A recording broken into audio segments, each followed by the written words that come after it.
Long ago, before the world took the shape we know today, the spirits and humans walked the same roads. The gods visited villages in disguise, testing the hearts of men.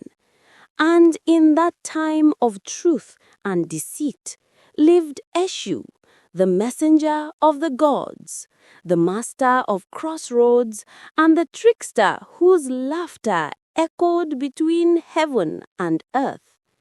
He was neither good nor evil, only balance itself.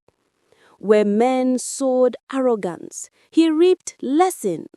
Where they sowed humility, he brought reward. This is the story of how Eshu taught the people of Oke-Ila the meaning of truth. The morning sun rose over the dusty red earth. Oke-Ila was alive with trade. Women called out prices. Goats bleated. Drummers played soft-talking drum rhythms to attract buyers. At the center of the crowd stood Chief Adewule, the wealthiest man in town. His wrappers shone bright like the midday sun. He was proud and boastful, and his tongue was sharp. When an old beggar woman stretched her hand for alms, he laughed. "Go and beg the spirits who made you poor." The woman bowed silently, tears wetting her dusty cheeks. But among the crowd, unseen, Eshu watched. At the edge of the forest, where three roads met, a swirl of wind lifted the dry leaves. The air shimmered, and out stepped Eshu, half shadow, half fire. He wore one sandal, his hat two-colored, red on one side, black on the other. He smiled and said to himself, "It is time for Oke-Ila to remember the balance." He struck his staff into the earth, and the forest whispered. That night, dreams carried his laughter into the hearts of men.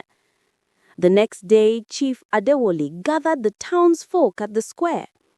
He shouted, "I am the greatest man in Oke-Ila. Even the gods know my name." The people clapped nervously, though fear lived behind their smiles. Beside him stood Ifayemi, the wise diviner, shaking his head. "Chief," said Ifayemi softly, "the gods hear every word you say. Beware of pride." But Adewule laughed. "If the gods wish to challenge me, let them come." That evening, a stranger walked into the market. He was dressed in ragged clothes, his walking stick cracked and old. His face was half hidden beneath a hat of two colors, red and black.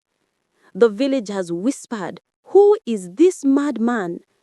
Only the old woman who once begged at Adewole's feet smiled knowingly. The stranger looked around and asked, "Who here is the most generous man in Oke-Ila?" They pointed to Adewole's house. He nodded slowly, the corners of his mouth curling in amusement. Eshu, still in disguise, went to Adewole's gate at dusk, and he bowed low and said, "Kind sir, I am a traveler. I have not eaten in days. Will you give me food?" Adewole sneered. "My food is not for beggars. Go and eat dust." Eshu's eyes flashed red for a second. He smiled. "So be it."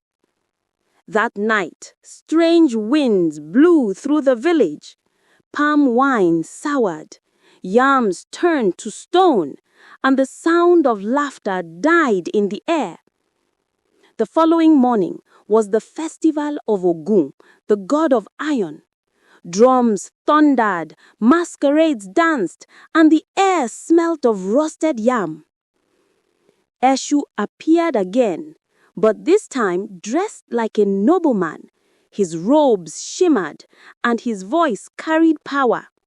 He stood before the people and declared, "I am a messenger from the heavens. I bring blessing to the generous and lesson to the proud." Chief Adewole stepped forward. "We have no proud men here." The stranger smiled. "We shall see." Eshu turned to the crowd and said, "I have a charm in my bag. Whoever speaks a lie before me will lose their shadow for 7 days." He placed the charm on a stool. The people trembled. Only Adewole laughed. "I am not afraid of charms." He stepped forward, placed his hand on the bag, and said, "I am humble." The crowd gasped, for his shadow vanished instantly. Screams filled the air. Eshu laughed. "Even the sun refuses to follow a liar." As Adewole's shadow disappeared, fear gripped the town. Children hid behind their mothers. Palm wine calabashes shattered. They believed the curse had fallen upon Oke-Ila. Only Ifayemi remained calm. He approached the stranger and bowed. "Spirit of the Crossroads," he whispered, "I know you." Eshu smiled, his heart glowing faintly. "Then you know this lesson is not done." That night, darkness fell early. The moon hid behind thick clouds. Eshu sat on a stone at the crossroads, drumming softly. Adewole wandered, begging every spirit he met to return his shadow. He met an old hunter spirit who said only truth can call your shadow home. But Adewole was stubborn. He offered gold instead. The hunter turned away. At dawn, Adewole came crawling to the shrine of Eshu at the edge of the town. He wept before the carved wooden face. "I was proud. I mocked the poor. I lied to the gods." A voice thundered in the wing. "Then speak your truth before your people." The villagers gathered as he confessed every wicked act.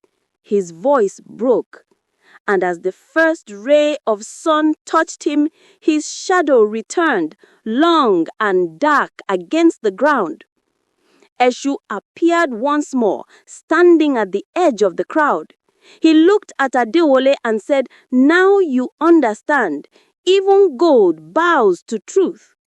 He threw a cowrie shell into the air, and it split into 7 pieces, each one landing in the hands of a villager.